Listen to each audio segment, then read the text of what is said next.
Hello everyone, welcome to Eklavya Snatak. और आज की इस वीडियो में हम सभी देखेंगे बीए प्रोग्राम सेमेस्टर 6 से जो आपका सब्जेक्ट है अंडरस्टैंडिंग ग्लोबलाइजेशन। इसकी यूनिट सेकंड से टॉपिक है डब्ल्यूटीओ, एमएनसीज और टीएनसीज।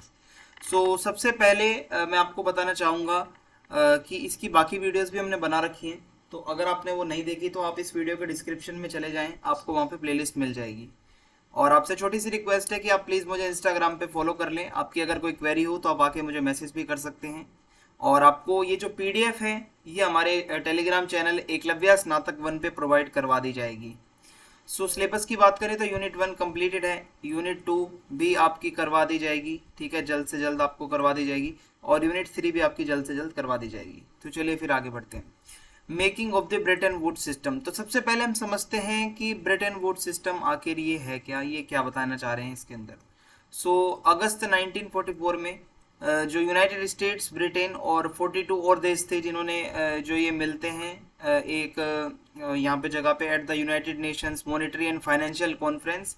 एक छोटा सा रिजॉर्ट था ब्रेटन वुड्स के अंदर, ठीक है, न्यू हेम्सफेयर के अंदर, इंग्लैंड के अंदर ये एरिया पड़ता है। और इसका टास्क यही था, ठीक है, ये कॉन्फ्रेंस का, कि एक ऐसा इंस्टीट्यूशनल आर्किटेक्चर बनाना, पोस्ट वॉर इंटरनेशनल फाइनेंशियल और मॉनेटरी सिस्टम बनाना, यानी कि वॉर वगैरह खत्म होने के बाद में एक बढ़िया सा एक इंटरनेशनल सिस्टम बने। मोस्ट इम्पोर्टेंट रिजल्ट ये रहा ब्रेटन वुड्स का कि मतलब इससे क्या हुआ कि यहाँ पे क्या होता है कि the most important result of the Bretton Woods process was the establishment of 3 new bodies.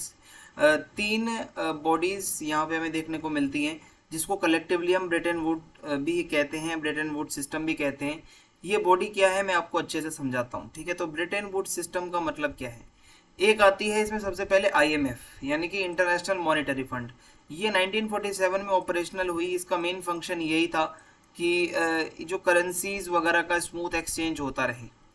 फिर है international bank for reconstruction and development, या जिसको हम वर्ल्ड बैंक भी कहते हैं।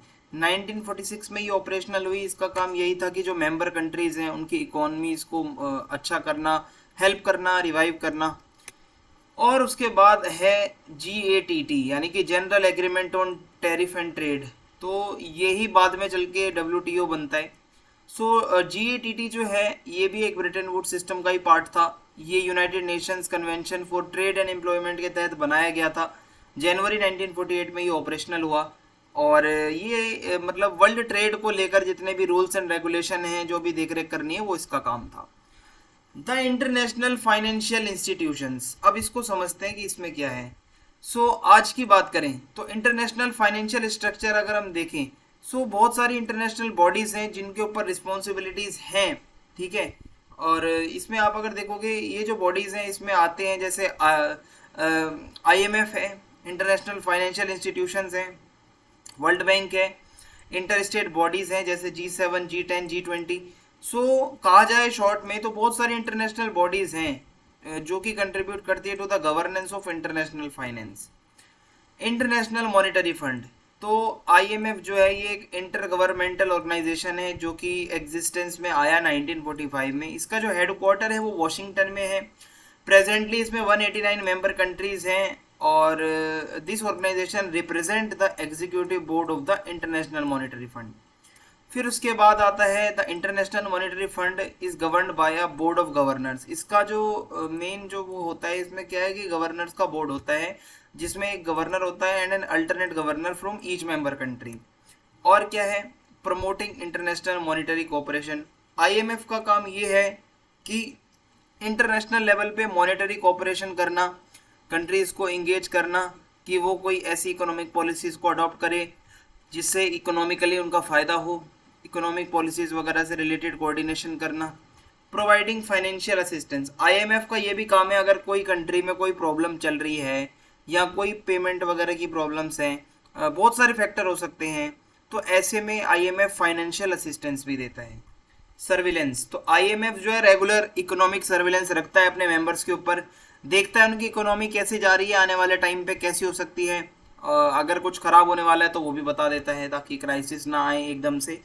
टेक्निकल असिस्टेंस, IMF जो है वो टेक्निकल असिस्टेंस भी प्रोवाइड करता है अपनी मेंबर कंट्रीज़ को ताकि वो सही से जो है पब्लिक फाइनेंस मैनेजमेंट कर सके मॉनेटरी एंड एक्सचेंज रेट, जो एक्सचेंज रेट पॉलिसीज वगैरह हैं और जो फाइनेंशियल सेक्टर का रेगुलेशन है उसके ऊपर सही से काम कर सके। द इंटरनेशनल मॉनेटरी फंड, ये जो IMF है ये ब्रिटेन वुड्स एग्रीमेंट के तहत ही इसको बनाया गया था। इसका मेन ऑब्जेक्टिव यही है टू फैसिलिटेट इंटरनेशनल कोऑपरेशन, ठीक है, in the financial sector. Financial sector में जो मतलब है कोऑपरेशन बढ़ाना by facilitating multilateral payment systems, ठीक है, और insuring exchange rate stability, removing foreign exchange restrictions, ये इसका काम था। वर्ल्ड बैंक की बात करें, वर्ल्ड बैंक एक इंटरनेशनल फाइनेंशियल इंस्टीट्यूशन है जो कि लोन्स देता है नीडी कंट्रीज को, और वर्ल्ड बैंक जो है एक काइंड ऑफ पार्टनर है, ठीक है, IMF का। दोनों मिलकर काम करते हैं, ब्रिटेन वुड्स एग्रीमेंट के तहत ही दोनों को बनाया गया था। वर्ल्ड बैंक जाना जाता है as the international bank for reconstruction and development, ठीक है, IBRD के नाम से भी इसको जाना जाता है। इसके हेडक्वार्टर जो है वो वॉशिंगटन DC में है, USA में, और इसकी फंक्शनिंग स्टार्ट होती है 1946 जून में। सेकेंड वर्ल्ड वॉर की वजह से बहुत डैमेज हुआ इकोनॉमी इसको दुनिया भर की, और जिससे क्या हुआ है कि रीबिल्डिंग जो है इकोनॉमी की बहुत ज़रूरी थी। सो IBRD बनाया गया दिसंबर 1945 में। ये जो ब्रेटन वुड्स कॉन्फ्रेंस हुई थी उसके रिकमेंडेशन पे इसको बनाया जाता है with the international monetary fund. So इसका यही रीज़न था कि IMF और वर्ल्ड बैंक दोनों को ब्रेटन वुड ट्विंस भी कहा जाता है, दोनों को एक साथ बनाया गया था। अब इसका मेन काम है कि पॉवर्टी, गरीबी को कम करना। वर्ल्ड बैंक जो है डेवलपिंग कंट्रीज को पूरी मदद करता है, फाइनेंशियल टेक्निकल असिस्टेंस देता है, सपोर्ट करता है। Promoting sustainable economic growth, world bank हमेशा से कोशिश करता है कि डेवलपिंग कंट्रीज की सस्टेनेबल इकोनॉमिक ग्रोथ हो पाए, उनको फाइनेंशियल टेक्निकल असिस्टेंस देता है ताकि वो वहाँ पे जॉब क्रिएट्स कर सकें, प्रोडक्टिविटी बढ़े, उनकी इंफ्रास्ट्रक्चर अच्छा हो। Supporting infrastructure development, so world bank support करता है इंफ्रास्ट्रक्चर डेवलपमेंट को इन द डेवलपिंग कंट्रीज, जैसे transportation, energy, water, sanitation project वगैरह, ताकि लोगों की ज़िंदगी में सुधार हो सके। Addressing global challenges, so world bank जो है जैसे ग्लोबल चैलेंजेस हैं कुछ, climate change, pandemics, natural disasters, इसके लिए भी पूरी मदद करता है देशों की। Where the international monetary fund IMF जो है वो शॉर्ट टर्म की फंडिंग देता है, ठीक है, अगर किसी के वहाँ क्राइसिस चल रहा है तो शॉर्ट टर्म की उसको मदद करता है। At the same time long term economic support जो होती है वो वर्ल्ड बैंक से ही मिलती है। अब है द वर्ल्ड ट्रेड ऑर्गेनाइजेशन, इसके बारे में आपको बताता हूँ। WTO क्या है? ये ओनली ऑर्गेनाइजेशन है, ठीक है, जिसको इंटरनेशनल ट्रेड के ऑपरेशन और रेगुलेशन के लिए बनाया गया। पहले इसको GATT के नाम से जाना जाता था, general agreement on trade and tariff, और ये डेवलप कहाँ से हुआ था? From the ashes of the Havana charter. So during the 1930s, world war second, trade was facing severe, देखो ट्रेड में ना बहुत दिक्कत चल रही थी। सो ऐसे में ये जो देश थे जितने भी वो ये चाहते थे कि एक ट्रेड सिस्टम अच्छा हो और एक इंस्टीट्यूशन होना चाहिए ऐसा। सो इंटरनेशनल कॉन्फ्रेंस होती है ट्रेड और एम्प्लॉयमेंट पे हवाना के अंदर in the winter of 1947 and 48, जहां 53 कंट्रीज पार्टिसिपेट करती हैं और एक चार्टर पे साइन करती हैं कि एक इंटरनेशनल ट्रेड ऑर्गेनाइजेशन बनेगा। But US congress never supported the Havana charter, इसकी वजह से कोई ऐसा अच्छे से ट्रेड ऑर्गेनाइजेशन नहीं बन पाया। अब 23 कंट्रीज एग्री करती हैं कि वो कंटिन्यू करेंगी extensive tariff negotiations for trade concessions in Geneva which were included in the GATT। ये 23 देश मानने को तैयार हो गए इसको। ये एग्रीमेंट जो है साइन होता है 30 अक्टूबर 1947 को, और 1 जनवरी 1948 को 1948 को ये जो GATT है ये फोर्स में आता है। और जब जो WTO है वो इसी का सक्सेसर है, बाद में इसी का नाम बदलकर जो है वो हो जाता है। GATT एक फोरम था जहाँ पे इसकी मेंबर कंट्रीज जो है time to time world trade से रिलेटेड जितने भी प्रॉब्लम्स होती हैं उनको देखती थी। But the world trade organisation is a well organised and sustainable world trade body which has a legal status. लेकिन अब जो WTO है उसका एक लीगल स्टेटस है और बहुत वेल ऑर्गेनाइज्ड है। सो यहाँ पे 2 पिलर हैं ब्रेटन वुड्स सिस्टम के, एक है वर्ल्ड बैंक, दूसरा है IMF, दोनों सक्सेसफुली काम कर रहे थे। एट द सेम टाइम अब इंटरनेशनल ट्रेड जो है वो बहुत प्रॉब्लम फेस कर रहा था। सो ऐसे में वर्ल्ड ट्रेड ऑर्गेनाइजेशन जो है उसको बनाया जाता है 1 जनवरी 1995, ठीक है, और WTO को, ठीक है, इससे पहले वाला GATT था। ऑब्जेक्टिव क्या है WTO के? फ्री ट्रेड को प्रमोट करो, ज़्यादा से ज़्यादा जो बैरियर है उसको हटाओ, मिनिमाइज करो, इफेक्टिवली इंक्रीज करो मतलब जीने का जो स्टैंडर्ड है लोगों का, इंक्रीज इन एम्प्लॉयमेंट, ठीक है, अपॉर्चुनिटीज बढ़ाओ, encourage trade in goods internationally, encourage करो ट्रेड इन सर्विसेज, स्ट्रेंथन करना, ठीक है, सस्टेनेबल डेवलपमेंट के कॉन्सेप्ट को। GATT एंड WTO, तो देखो वर्ल्ड ट्रेड ऑर्गेनाइजेशन क्या है, ये कहीं ना कहीं कुछ इसमें डिफरेंस भी है।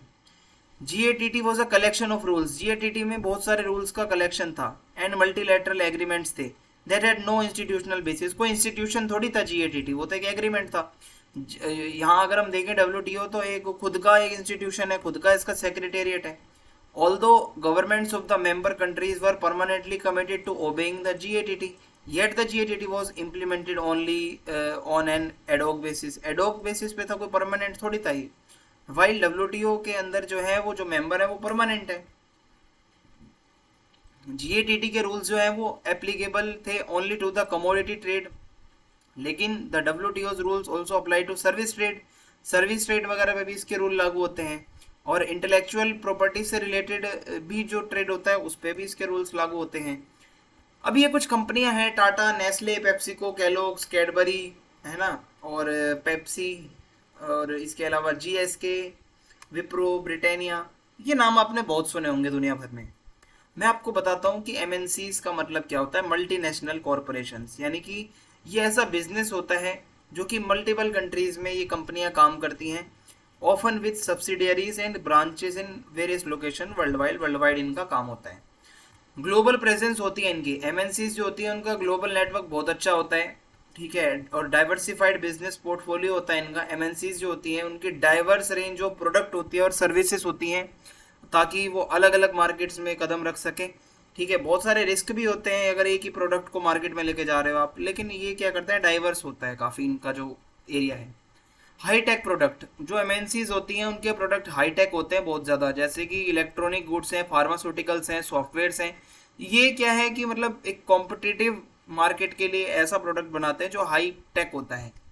स्ट्रॉन्ग ब्रांड आइडेंटिटी, MNC जो भी प्रोडक्ट बनाते हैं उनका काफ़ी अच्छा एक ब्रांड होता है, उनकी आइडेंटिटी होती है, ताकि लोगों में ट्रस्ट बने, ठीक है, कस्टमर्स वगैरह उसको खरीदें, stakeholders. Global workforce, MNCs जो होती हैं वो डाइवर्स होती हैं काफ़ी, तो ऐसे में ग्लोबल वर्कफोर्स भी चाहिए होता है, ठीक है, which brings in different perspective, skills and experiences to their operations. और TNC की बात करें तो ये ट्रांसनेशनल कॉरपोरेशन है, ये क्या है, a large company that operate in multiple countries, ठीक है। अब इसमें क्या है आगे आपको बताता हूँ।